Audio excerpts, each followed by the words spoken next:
মদিনার সাহাবীদের মধ্যে সবচেয়ে গরীব সাহাবী ছিলেন সাইয়েদনা বেলাল রাদিয়াল্লাহু তাআলা আনহু। নিজের লজ্জাস্থান ঢাকার কাপড়টা ছাড়া তার কাছে দ্বিতীয় কোনো কাপড় ছিল না।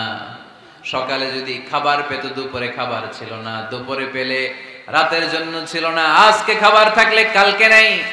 মদিনার সবচেয়ে গরীব সাহাবী বেলাল রাদিয়াল্লাহু তাআলা আনহু, লজ্জাস্থান ঢাকার জন্য শুধু একটা জামা ছিল, গায়ে দেওয়ার মতো কোনো জামা নাই। এই সাহাবীর মতো গরীব কোন সাহাবী মদিনার জমিনে নাই। এই বেলাল রাদিয়াল্লাহু তাআলা আনহুকে বিশ্বনবী ডেকে বললেন, ইয়া বেলাল আনফিক ইয়া বেলাল লা তাখশা মিন যিল আরশি ইকলালা। ও বেলাল, আল্লাহর রাস্তায় দান করো, কারণ আমার আল্লাহর ধনভাণ্ডারের কমতি নাই। সাইয়েদনা বেলাল রাদিয়াল্লাহু তাআলা আনহু সবচেয়ে গরীব। শুনতেছেন? বুঝতেছেন? সবচেয়ে গরীব। ডাউন পার্টটা ঢাকার মতো একটা গার্মেন্ট ছিল, একটা কাপড়, এটা পেঁচায় আসতো, নামাজ পড়তো। গায়ে রাখার মতো কোনো জামা নাই, আর খাবার দাবার টাকা পয়সা বলতে নাই। ওই সাহাবী নবী সাল্লাল্লাহু আলাইহি ওয়াসাল্লাম বললেন, আনফিক বেলাল, বেলাল তুমিও দান করো, তুমিও দাও, দানের হাতকে প্রশস্ত করে দাও। আনফিক ইয়া ইবনা আদম উনফিক আলাইক, হে বনি আদম দাও, দিলে আমি তোমারে দেব। যারা দান করে বেশি তাদেরকে দেয় কে? দিলেই আসবে, না দিলে আসে না। আপনি দেন, দেখবেন আসতে শুরু করছে। এটাই সিস্টেম। দিলে কমে না, না দিলে কমে। সুবহানাল্লাহ পড়েন। উদাহরণ হিসেবে বোঝেন, আপনার হাতে 5 কেজি ওজনের একটা জিনিস দেয়া হলো, আপনি এটারে ধরে রাখছেন। এটারে ধরে রাখলে আর কিছু নিতে পারবেন? এটারে দিয়ে দিলেই না আরেকটা ধরতে পারবেন, ঠিক কি না? 5 কেজির এটা হুজুরে দিয়ে দিলাম, এরপরে কেউ আমার 20 কেজি দিলে ওইটা ধরবো, ওইটা আবার আরেকজনকে দিব, এরপরে আরেকজন 30 কেজি দিলে ওইটারে ধরবো। কথা বলেন, কথা বলেন, কথা বলেন। এজন্য আল্লাহ বললেন, ইনফিকুনা ফিস সাররাই ওয়াদ দাররা। আমার মুত্তাকি বান্দার প্রথম গুণ, তারা সুখে দুঃখে সব সময় দান করে, দানের ধারাবাহিকতা সব সময় অব্যাহত রাখে। যারা সুখে দুঃখে সচ্ছল অসচ্ছল সব অবস্থায় দান করে, তাদের নাম হলো মুত্তাকি। মুত্তাকিদের প্রথম বৈশিষ্ট্য দান করে। আপনারা দান করেন তো? কিশোরগঞ্জের ভাইয়েরা সবাই করেন? করেন তো? Take it as a reminder. আজকের এই আলোচনাটা একটা রিমাইন্ডার হিসেবে নেন। যাদের দান করতে একটু সমস্যা, মনে থাকে না, অলসতা বা একটু কিপটামির মনোভাব আছে, এই কিপটামি কৃপণতা ভুলে যান, দেন। দেন না একটু, আপনারা দিবে কে? বিশ্বাস হয়? দিলে বাড়ে, দিলে না দিলে কমে। কারণ আপনি দিলে আপনারে দিবে কে? তবে গোপন অবস্থায় দেওয়াটা উত্তম। প্রকাশ্য দান করলে আল্লাহ কবুল করেন, ওইটাতেও সওয়াব আছে, কিন্তু গোপনে দান করলে বেশি খুশি হয় কে? গোপনে দান করলে আল্লাহর রাগ ক্রোধ কমে যায়। আপনার কোনো পাপের কারণে আল্লাহ যদি আপনার উপর রেগে থাকে, আপনি গোপনে কিছু দান করে দেন, ওই রাগটা মুহূর্তেই ঠান্ডা হয়ে যাবে। 7 শ্রেণীর ব্যক্তিকে আল্লাহ তাআলা আরশের নিচে ছায়া দিবে কিয়ামতের দিন, যেদিন আকাশের সূর্যটা মাথার কাছে চলে আসবে, জমিনটা তামার জমিন হয়ে যাবে, তৃষ্ণায় মানুষের জিহ্বা বের হয়ে কুকুরের মতো নাভির সামনে ঝুলতে থাকবে। সূর্যের প্রচন্ড কিরণ আর তাপে মাথার মগজগুলো গলে গলে নাকের ছিদ্র আর কানের ছিদ্র দিয়ে ভাতের মাড়ের মতো টপ টপ করে বেয়ে বেয়ে পড়বে। আল্লাহর আরশের ছায়া ছাড়া সেদিন আর কোনো ছায়া থাকবে না। বিষ্ণু বললেন, 7 শ্রেণীর ব্যক্তিকে আল্লাহ তাআলা সেদিন আরশের নিচে ছায়া দিবে। তার মধ্যে থেকে 1 শ্রেণীর ব্যক্তি, কিশোরগঞ্জের ভাইয়েরা খেয়াল করে শুনেন, তার মধ্যে 1 শ্রেণীর ব্যক্তি হচ্ছে রাজুলুন তাসাদ্দাকা বিসাদাকা ফাআখফাহা। 1 শ্রেণীর ব্যক্তি হচ্ছে ওই ব্যক্তি যে গোপনে আল্লাহর জন্য দান করে। হাত্তা লা তা'লামু শিমালুহু মা তুনফিকু ইয়ামিনু। এমন গোপনে এসে আল্লাহর রাস্তায় দান করে দেয়, তার ডান হাত কি দান করেছে বাম হাত টের পায় না। ডান হাত কি দিল, বাম হাত দেখে নাই। অন্য মানুষ জানা তো দূরের কথা, এই গোপন দান আমার আল্লাহর কাছে খুব প্রিয়। এজন্য একটু দান করার অভ্যেস করেন, অল্প করে করেন। আজকে যে এই 5 টাকা দান করে দেন মসজিদে, 2 টাকার নোট থাকলে দান করে দেন, 1 টাকার পয়সা থাকলে দান করে দেন। দান করতেই হবে, কারণ মুত্তাকি হতে চাইলে এই দানের ধারাবাহিকতা কন্টিনিউয়াসলি এটা রাখতে হয়, এটা থামানো যায় না। সময় ভালো বেশি দিলাম, সময় খারাপ কম দিলাম, কিন্তু দিতে হবে। রাজি আছেন? আল্লাকা সিররুন ইনদাল্লাহ বাইনাকা আনতা ওয়া বাইনাল্লাহ হাল্লাকা সাদাকাতুন তাখফা লা ইয়ালামুহা ইল্লাল্লাহ হাল্লাকা সিররুন ইনদাল্লাহ বাইনাকা আনতা ওয়া বাইনাল্লাহ হাল্লাকা সাদাকাতুন তাখফা লা ইয়ালামুহা ইল্লাল্লাহ। হাল্লাকা সিররুন ইনদাল্লাহ, তোমার আর তোমার আল্লাহর মাঝে কোনো গোপন আমল আছে নাকি যেটা আল্লাহ ছাড়া কেউ জানে না? জীবনে আমাদের প্রত্যেকের এমন কিছু গোপন আমল, ইবাদত আর দান সদকা করা দরকার যেটা দুনিয়ার কেউ জানে না, জানে আমার রব আর জানি আমি। এরকম দান থাকার দরকার আছে না নাই? তোমার জীবনে এমন কোন গোপন সাদাকা আছে নাকি যেটা আল্লাহ ছাড়া কেউ দেখেনি? এই গোপন সাদাকাটা আল্লাহ খুব পছন্দ করে। এখানে মাদ্রাসা, আজকে আমার ভাই অমুক ভাই দিবেন 2 লক্ষ টাকা, বলেন মারহাবা। এটা উনি আল্লাহর জন্য দিতে পারে, মারহাবার জন্য দিতে পারে, ঠিক কিনা? কিন্তু রাতের আধারে রাস্তার পাশ দিয়ে হেঁটে যাচ্ছেন, মসজিদের দান বাক্সটা লেখা, উপরে সাইনবোর্ডে লেখা মুক্ত হস্তে আল্লাহর ঘরের জন্য দান করুন। কেউ নাই, কাক পক্ষী নাই, রাত বাজে 2টা, হঠাৎ করে পকেট থেকে 1000 টাকার বা 100 টাকার কচকচে নোটটা আপনি দান করে দিলেন। ওই দানটা 1 কোটি টাকার দানের চেয়েও বড় দান। কারণ দুনিয়ার কেউ তখন দেখে নাই, দেখেছে কে? কেউ যেটা দেখে না সেটা দেখে কে? কেউ যেটা জানে না সেটা জানে কে? সবার চোখ ফাঁকি দেয়া গেলেও আমার আল্লাহর চোখ ফাঁকি দেয়া যায়? এজন্য দান করতে হবে একজনের খুশির জন্য, তিনি কে?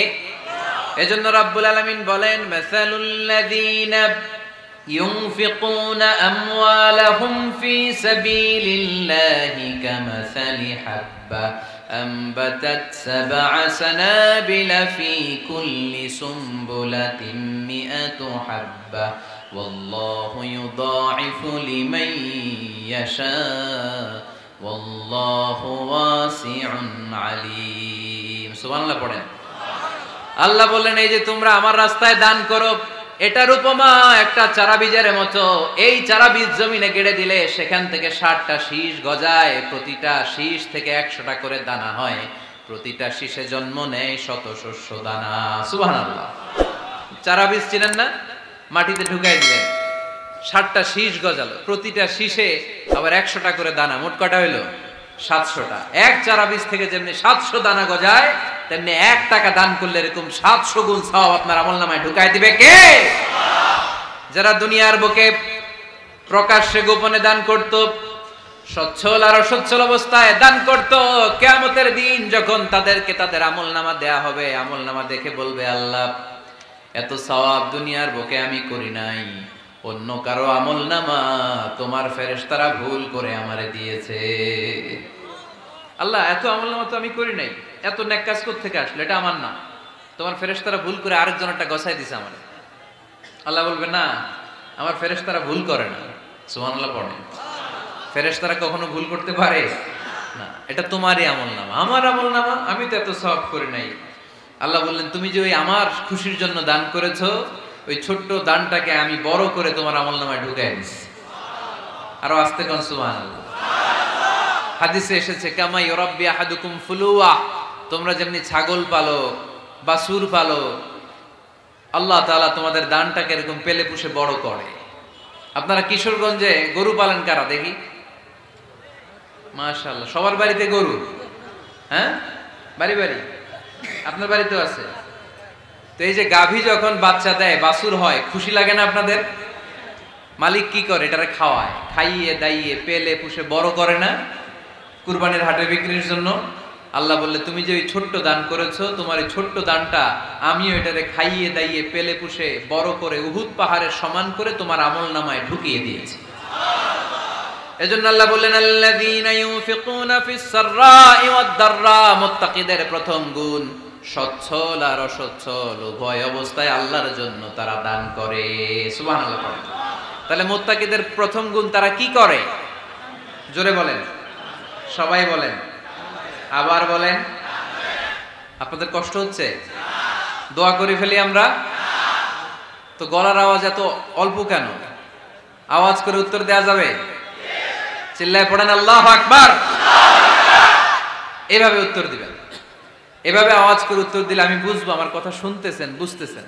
তা না হলে আমি বুঝবো, বুঝতেছেন না, আমি এত কষ্ট করে বলি এরা বুঝে না।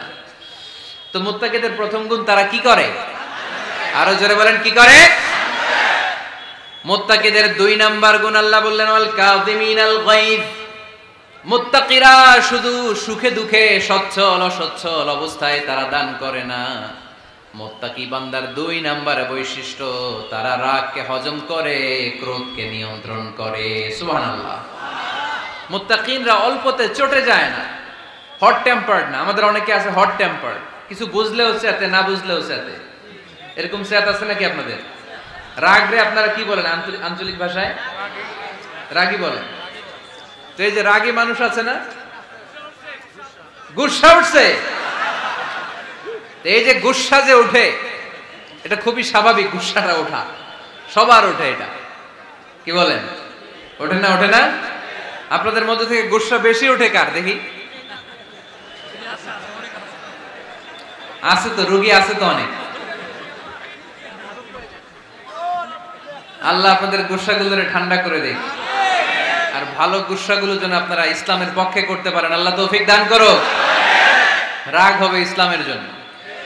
আল্লাহর জমিনে আল্লাহর বিধান লঙ্ঘন হলে আমরা রেগে যাব, চিল্লায় বলেন ঠিক কিনা? এছাড়া কেউ আমাদেরকে রাগাতে পারবে না। ওয়াল কাযিমিনাল গায়জ। মুত্তাকিন বান্দারা রাগকে হজম করে। রাগ হওয়াটা খুব স্বাভাবিক, এটা ন্যাচারাল, এটা কি প্রাকৃতিক। আমাদের দেহে এক ধরনের হরমোন আছে, এটার নাম হচ্ছে অ্যাড্রেনালিন বলে এটাকে, অ্যাড্রেনালিন হরমোন। তো এই হরমোনটা যখন নিঃসরিত হয় তখন আমরা রেগে উঠি, এর আগে আমরা রাগি না। This adrenaline hormone triggers up your bodies fight response. এটা নিঃসরিত হলেই বডি তখন ফাইট করতে মন চায়, মনে চায় খায়া ফেলাই, মাইরা ফেলাই, দইরা ফেলাই, অক করে হোতা এলাই। আপনারা বলেন না এগুলো? মাইরা অ্যালবাম, কাইটটা অ্যালবাম, অক করে হোতা অ্যালবাম বলেন আপনারা? এগুলো কখন বলেন? যখন রেগে যান, যখন রেগে যান। কিন্তু মুত্তাকি হতে চাইলে যখন তখন রেগে যাওয়া যাবে। ওয়াল কাযিমিনাল গায়জ। যুবক ভাইয়েরা খেয়াল করে শোনো, মুত্তাকি হতে চাইলে 2 নাম্বার যে বৈশিষ্ট্যটা আমাদেরকে ধারণ করতে হবে সেটা হচ্ছে ওয়াল কাযিমিনাল গায়জ। রাগকে নিয়ন্ত্রণ করতে জানতে হবে। রাগ এটা ভয়ঙ্কর। অনেকে রাগ করতে করতে যে স্ট্রোক করে ফেলে, আছে না? হার্ট অ্যাটাক করে ফেলে। অনেকে রাগের মাথায় মারাও যায়, আছে না নাই? এটা ভয়ঙ্কর। এর আছে অনেক শারীরিক মানসিক অনেক প্রভাব, অনেক ক্ষতিকর প্রভাব আছে এই রাগের। রাগটা অনেকটা ঝড়ের মতো। কিসের মতো? ঝড় যেমনি একদিক থেকে এসে সব ভেঙে চুরে তছনছ করে লন্ড ভন্ড করে দিয়ে আরেক দিকে সাঁ করে চলে যায়, রাগও তেমন। একদিক দিয়ে আসে, সব শেষ করে দিয়ে আরেক দিকে চলে যায়, ঠিক কিনা? এর আগের মাথায় পৃথিবীতে কত খুন খারাপি ঘটেছে, ঠিক কিনা? বাবা ছেলের মধ্যে রাগ আছে না নাই? বন্ধু বন্ধুর মধ্যে, বন্ধু কয় এটা আমারে দে, ওই বন্ধু বলে না দিব না, রেগে গেছে, কিলাকিলি ঘুষাঘুষি আছে না নাই? বাবা ছেলের মধ্যে জমি জমা নিয়ে হয় না অনেক সময়? বাবা কয় এই জমি তুই পাবি না, পোলায় কয় আমার এই দিবা তুমি। বাপে কয় না দিমু না, পোলায় কয় দিবা। বাপে কয় তোরে তেজ্য পুত্র করে দিলাম, পোলায় কয় তোমার মাথায় আমি কোপ মাইরা দিলাম। আছে না? লেগে গেল, মারাত্মক ঝগড়া। হাজবেন্ড ওয়াইফের মধ্যে এগুলো আর হয় না, তাই না? রাগারাগি হ্যাঁ বেশি হয়। কিশোরগঞ্জে এগুলো আছে।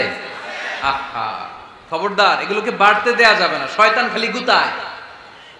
শয়তান চায় কি করে ফ্যামিলিকে ব্রেক ডাউন করা যায়।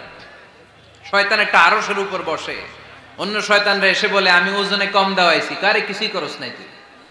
আরেকজন এসে বলে আমি সুদ খাওয়ানোর ব্যবস্থা করে দিয়ে আসছি, কারে এটা কিছুই না। আরেকজন এসে বলে মাদ্রাসায় যাচ্ছিল আমি সরাই দিছি, কারে এটা কিছুই না। আরেক শয়তান এসে বলে আমি স্বামী স্ত্রীর মধ্যে বিচ্ছেদ ঘটায় দিছি। ইবলিশ শয়তান তখন এটারে নিয়ে নাচতে শুরু করে দেয়। এজন্য স্বামী স্ত্রীর মধ্যে ঝগড়া আছে না নাই? হাজবেন্ড বলে একটা, ওয়াইফ বলে আরেকটা, আছে না নাই? হাজবেন্ড বলে তুমি যাইবা না, এই বিয়ার দাওয়াতে যাইবা না, ও আমারে অপমান করছিল। বউ কয় আমি যামু, আমার বান্ধবীর বিয়া, তোমার কি? আছে না নাই? হাজবেন্ড কয় না যাবি না, বউ কয় যামু, গেলে তোর খবর আছে। বউ কয় কি করবা? কয় তালাক দিয়ে দিলাম। আছে না নাই? ছোট্ট ঝগড়া থেকে মাথা গরম করে রাগের মাথায় তালাক দিয়ে ফেলে। এজন্যই রাগ ভয়ঙ্কর। এর রাগের কারণে বন্ধু বন্ধুর সম্পর্ক নষ্ট হয়, হাজব্যান্ড ওয়াইফের মধ্যে ডিভোর্স হয়ে যায়, বাবা ছেলের মধ্যে সম্পর্ক ছিন্ন হয়ে যায়, এটা ঝড়ের মতো। এজন্য মুমিনরা চাইলেই চট করে রেগে যেতে পারে। এজন্য রাগ নিয়ন্ত্রণের দরকার আছে না নাই? এজন্য আল্লাহ বললেন, والذين ينفقون أموالهم في سبيل الذين ينفقون في السراء والضراء والكاظمين الغيظ والعافين عن الناس। মুমিন বান্দার মুত্তাকিদের প্রথম গুণ দান করে, মুত্তাকিদের দ্বিতীয় গুণ তারা রাগকে হজম করে। সুবহানাল্লাহ পড়েন। রাগকে কি করতে হবে? জোরে বলেন, কি করতে হবে? আল্লাহ রাসূল বললেন, লাইসা শাদীদু বিসসুরআ, কুস্তি খেলে যে অন্যকে মাটিতে শুইয়ে দিতে পারে সে আসল শক্তিশালী না। ইন্নামাশ শাদীদুল্লাযী ইয়ামলিকু নাফসাহু ইনদাল গাদাব, রাগের মাথায় যখন নিজেকে যে নিয়ন্ত্রণ করতে পারে আল্লাহর কাছে ওই ব্যক্তিটাই শক্তিশালী। কুস্তি খেলে আরেকজনের শোয়ায় দিলেন, এ শক্তিশালী না, বরং শক্তিশালী তো সে যে রাগের সময় নিজের উপর নিয়ন্ত্রণ রাখে। He can control himself in the time of anger. যখন সে রেগে যায় তখন সে নিজেকে নিয়ন্ত্রণ করতে পারে, সেই শক্তিশালী। কুস্তি খেলে আপনি হোতায় দিলেন আরেকজনকে, আপনি শক্তিশালী না। এজন্য রাগকে নিয়ন্ত্রণ করতে রাজি আছেন তো? এক সাহাবী এসে বললেন, ইয়া রাসূলুল্লাহ আউসিনি, ইয়া রাসূলুল্লাহ, ও নবী আমারে নসিহত করেন, আমারে কিছু উপদেশ দেন। বিশ্বনবী বললেন, লা তাগদাব, তুমি রেগে যেও না। সাহাবী বললেন, আরেকটা উপদেশ দেন। বিশ্বনবী বললেন, লা তাগদাব, রেগে যেও না। সাহাবী বললেন, ও নবী আরেকটা উপদেশ দেন। বিশ্বনবী তৃতীয়বারের জন্য বললেন, ও সাহাবী তুমি রেগে যেও না, লা তাগদাব, রেগে যেও না। কারণ রেগে গেলেন তো হেরে গেলেন, রেগে গেলেন হেরে গেলেন। অনেকে আপনারা রাগাতে চাইবে নানাভাবে, কিন্তু আপনি রাখবেন না। আপনার সাথে ঝগড়া করতে চাইবে, পায়ে পাড়া দিয়ে ঝগড়া করতে চায়, এরকম আছে না নাই? আপনারা রাগাতে চায়, ফুসলাতে চায়, কিন্তু মুমিনরা, মুত্তাকিনরা তারা যেন তেন কোনো কারণে রেগে যায় না, তারা তাদের রাগকে হজম করে। আলহামদুলিল্লাহ পড়ে।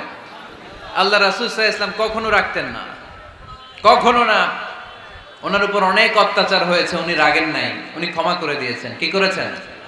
আল্লাহ রাসূল সাল্লাল্লাহু আলাইহি ওয়াসাল্লাম যখন মক্কায় নামাজ পড়তেন, আল্লাহ রাসূল সাল্লাল্লাহু আলাইহি ওয়াসাল্লাম যখন রুকুতে যেতেন, সিজদায় যেতেন, পিঠের উপরে পচা উটের নাড়ি ভুঁড়ি চাপিয়ে দেয়া হতো। আল্লাহ রাসূল কখনো রেগেছেন? কথা বলেন। তায়েফের ময়দানে দাওয়াত দিতে গেলেন, পাথর মারা হলো, তিনি রেগেছেন? বাড়ি থেকে বের করে দেয়া হলো, বাধ্য হয়ে মক্কা থেকে মদিনায় হিজরতে গেলেন, মক্কার দিকে তাকিয়ে তাকিয়ে চোখের পানি ছাড়লেন আর বললেন, মক্কা তু আহাব্বুল বিলাদ ইলাইয়া, আমার কাছে সবচেয়ে প্রিয় শহর মক্কা শহর। লাউলা উখরিজতু আমা খারাজতু, আমার যদি বের করে দেয়া না হতো মক্কা থেকে জীবনে কোনোদিন আমি বের হতাম না। তারপরেও বিশ্বনবী রাগেন নাই। ব্ল্যাক ম্যাজিক করে 6 মাস বিশ্বনবীকে অসুস্থ করে রাখা হয়েছে, তিনি রাগেন নাই।